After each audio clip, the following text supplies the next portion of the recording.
siang dan selamat datang di podcast Sukonan di 8. Siang hari ini terasa istimewa karena khususnya bagi kami Bimas Katolik, ini adalah kesempatan perdana mengadakan siaran podcast bersama Kemenak DIY di tahun 2026. Dan mengisi momen yang istimewa ini, kami secara khusus mempersiapkan tema yang menurut kami relevan, yaitu mengenai puasa. Sebab sebentar lagi umat Katolik akan memasuki masa Prapaskah dan mengisinya dengan puasa. Nah, guna mendalami tema ini, sengaja kita hadirkan pada kesempatan ini seorang narasumber yang mudah-mudahan tidak asing lagi di hadapan teman-teman dan sobat religi sekalian, yakni Pak Christophorus Sincelius SS. Selamat siang Pak Christo.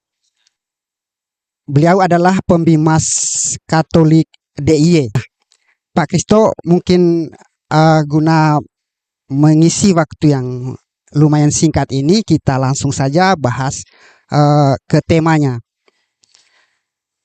Kira-kira menurut Pak Christo, apa yang membedakan puasa kita Katolik dengan puasa di agama lain? Mungkin ada nilai tertentu yang bagi umat Katolik itu akan menyumbang dalam dialog lintas iman. Silakan Pak. Baik, terima kasih Pak Aven. Bagi gereja Katolik, puasa adalah bentuk sili dan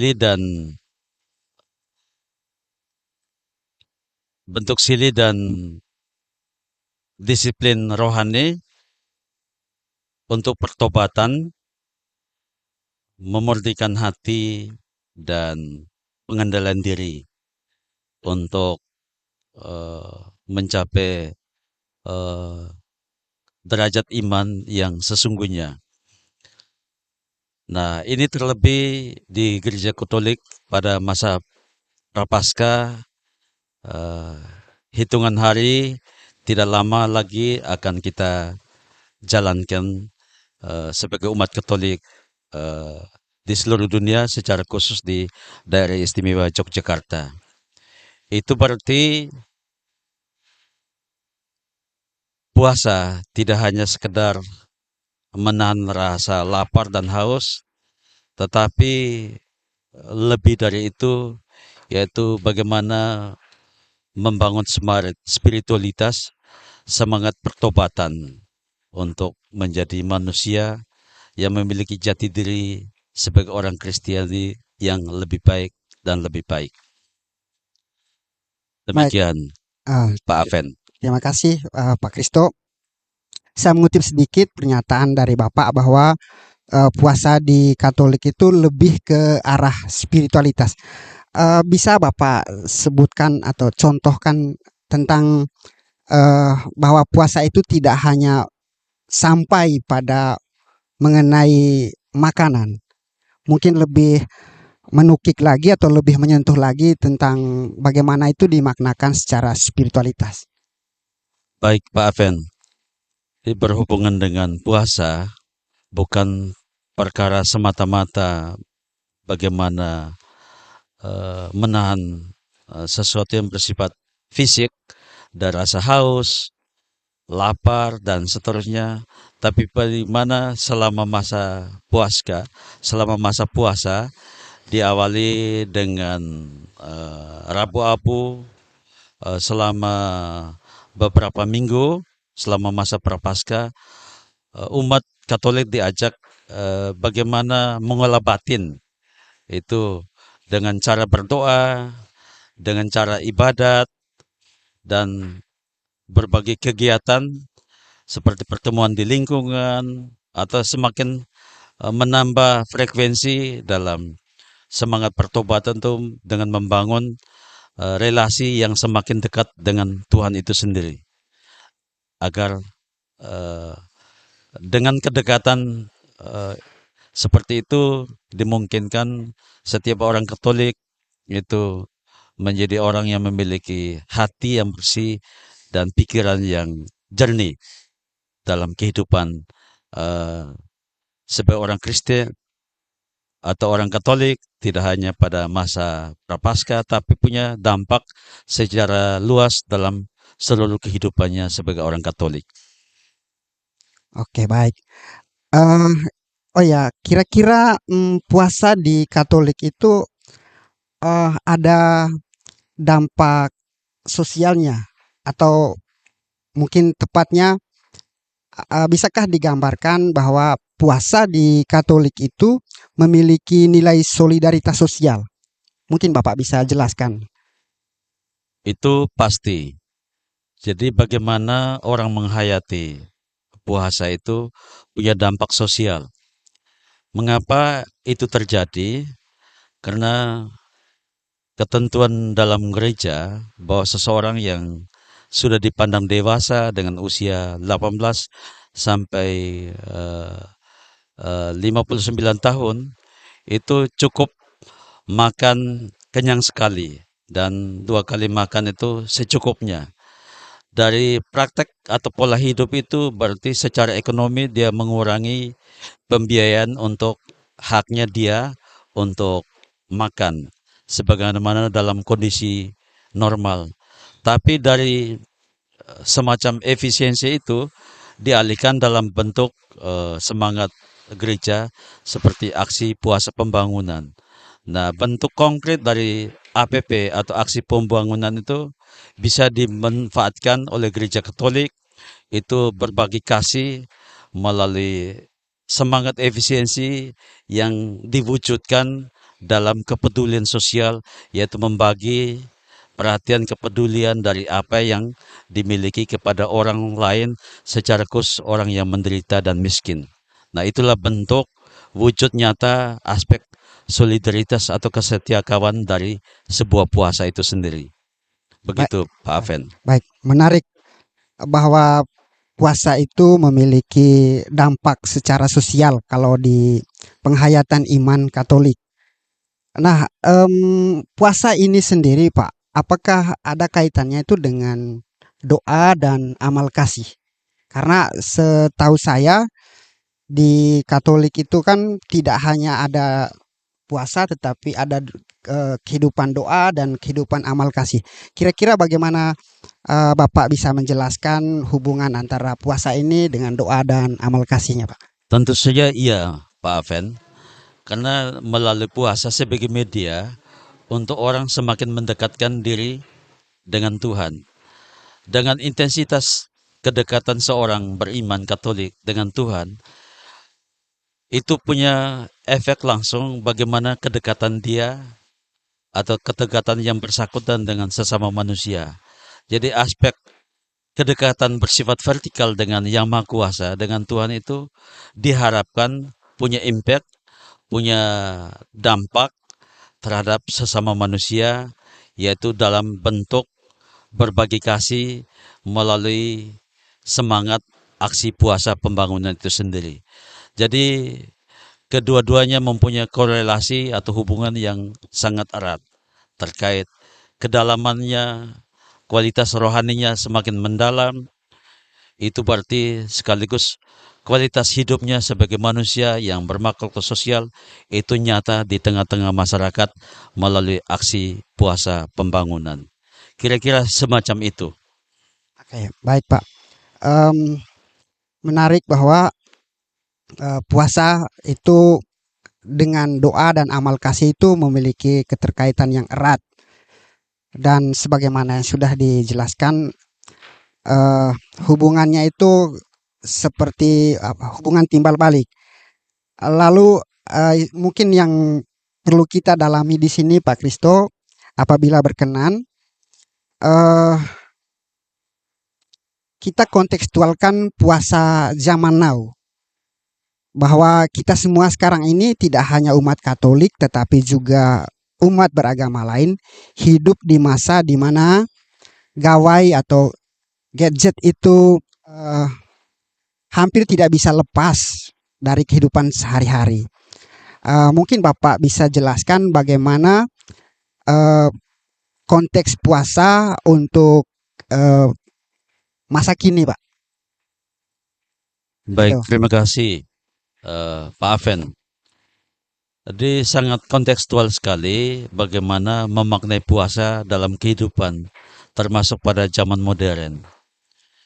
Karena pengaruh perkembangan zaman yang sungguh nyata bahwa setiap orang punya HP, melalui HP itu menjadi sarana untuk memungkinkan yang jauh menjadi dekat dan yang dekat bisa menjadi jauh. Nah, di dunia yang penuh dengan semangat apa ya, semangat eh, punya ambisi dengan kesibukan yang begitu ketat, maka melalui puasa ini diajak setiap orang Kristiani untuk berusaha mengendalikan diri. Jadi sebelumnya itu dan dipengaruhi oleh kemajuan zaman itu sangat dimungkinkan orang berpusat pada diri sendiri. Melalui puasa orang diajak untuk keluar dari sendiri. Maka makna puasa adalah tidak hanya semata-mata untuk kesucian bersifat pribadi, tetapi itu bisa ditularkan, bisa dimaknai dalam membangun relasi dengan sesama. Nah, itulah makna dari puasa. Kalau kita mengenal kisah bahwa adanya puasa yang dihidupi zaman sekarang, itu sebenarnya berkembang sejak zaman dahulu kala, di mana kaum biarawan itu eh, orang-orang tertentu atau kelompok tertentu bahkan mereka mengasingkan diri di padang gurun. Dengan tujuan apa? Melepaskan dari kesibukan dunia dengan berfokus pada aspek doa dan puasa. Nah, dalam konteks ini, kesibukan manusia kerja dan kerja bisa jadi itu orang melupakan sesuatu hal yang sifatnya substansi dalam hidupnya. Dengan puasa ini, orang diajak untuk berefleksi, merenung, dan berdoa kembali pada hakikat jati dirinya sebagai makhluk rohania. Kira-kira seperti itu, Pak Aven. Baik, terima kasih untuk penjelasannya Pak Kristo. Eh, Hal lain Pak masih tentang puasa ini, tetapi dalam dimensinya yang lain. Em, Kira-kira menurut Bapak bagaimana puasa bagi orang yang memiliki kondisi keterbatasan khusus? Sebagai contoh mungkin keterbatasan secara fisik gitu Pak. Ya, baik, Pak Aven. Sudah ada ketentuan dalam gereja Katolik bahwa yang puasa itu usia 18 tahun sampai 59 tahun. Pertanyaannya bagaimana orang yang di luar itu? Jadi ini ada pengecualian bagi orang yang sakit. Jadi orang yang dalam kondisi sakit itu justru mendapat perhatian yang lebih. Maka aturan atau ketentuan dalam gereja Katolik itu fleksibel. Bahwa bagi orang yang sakit, orang yang usianya di bawah 14 tahun, itu tidak diwajibkan untuk berpuasa, tapi bisa pantang. Mungkin inilah perbedaannya bahwa puasa itu bukan semata-mata soal pendekatan aturan, tapi bagaimana setiap orang Katolik, setiap orang Kristiani itu menjiwai makna puasa itu dengan mengolah diri dan hidupnya secara spiritual sehingga orang itu mengalami apa ya, kesucian batin, kesucian pikiran dan kesucian seluruh jiwa dan raga selama orang itu berpuasa. Kira-kira Baik. seperti itu, Pak Aven. Ya, terima kasih Pak Kristo, dan sampailah kita kepada pertanyaan yang terakhir Pak. Eh, Sebagai pembimas Katolik dan umat Katolik yang ada di wilayah Negara Kesatuan Republik Indonesia dalam cakupan wilayah Daerah Istimewa Yogyakarta, itu kaitannya itu kan apa namanya, Bimas Katolik itu hadir untuk melayani mereka. Nah, kaitannya dengan puasa ini, kira-kira apa yang Bapak mau sampaikan kepada umat Katolik di daerah istimewa Yogyakarta ini dalam hal mengisi masa puasa yang akan datang? Mungkin terutama untuk ASN dan apa umat yang ada di wilayah kerja Bapak. Terima kasih, Pak. Baik, Pak Aven. Eh, sebagai yang dituakan di Bimas Katolik, saya mengajak kita memanfaatkan eh, kesempatan puasa pada saatnya nanti untuk berfokus bagaimana kita mengolah batin, mengolah diri. Dengan mengolah diri, berarti kita bisa mengendalikan diri dari hal-hal yang sifatnya kontraproduktif, hal-hal yang sifatnya mementingkan diri sendiri. Maka dengan puasa kita coba mendisiplinkan diri, mendisiplinkan rohani kita masing-masing, sehingga itu punya efek bagaimana kedisiplinan rohani itu berdampak langsung secara khusus kita sebagai ASN, Bimas Tolik, yaitu ya menjadi orang yang taat pada aturan, menjadi orang yang sungguh-sungguh berdisiplin dalam pelayanan. Demikian juga masyarakat Katolik secara umum di daerah istimewa Yogyakarta, bahwa gereja berjuang untuk kemakmuran dan kebahagiaan masyarakat secara keseluruhan, tetapi juga untuk masyarakat Katolik pada khususnya. Utama bagaimana kita hidup sebagai orang beriman Katolik, menghayati puasa tidak hanya untuk kita sendiri, tapi punya dampak bagi masyarakat atau orang-orang yang ada di sekitar kita. Dengan semakin berdoa, semakin mendekatkan diri, semakin berpuasa, itu sebagai media kita menjadi orang yang disiplin, orang mampu mengendalikan diri terhadap setiap tantangan, setiap godaan yang memang tidak mudah, tetapi melalui ajakan gereja Katolik kita dimungkinkan menjadi manusia yang semakin dewasa dalam hidup beriman. Seperti itu kira-kira, Pak Aven. Luar biasa. Terima kasih Pak Kristo untuk pesannya. Terima kasih juga untuk waktu dalam kesempatan ini. Dan demikian Sobat Religi, kesempatan podcast kita siang hari ini kita berakhir sampai di sini. Sampai jumpa di kesempatan yang akan datang. Terima kasih dan selamat siang. Terima kasih sahabat religi.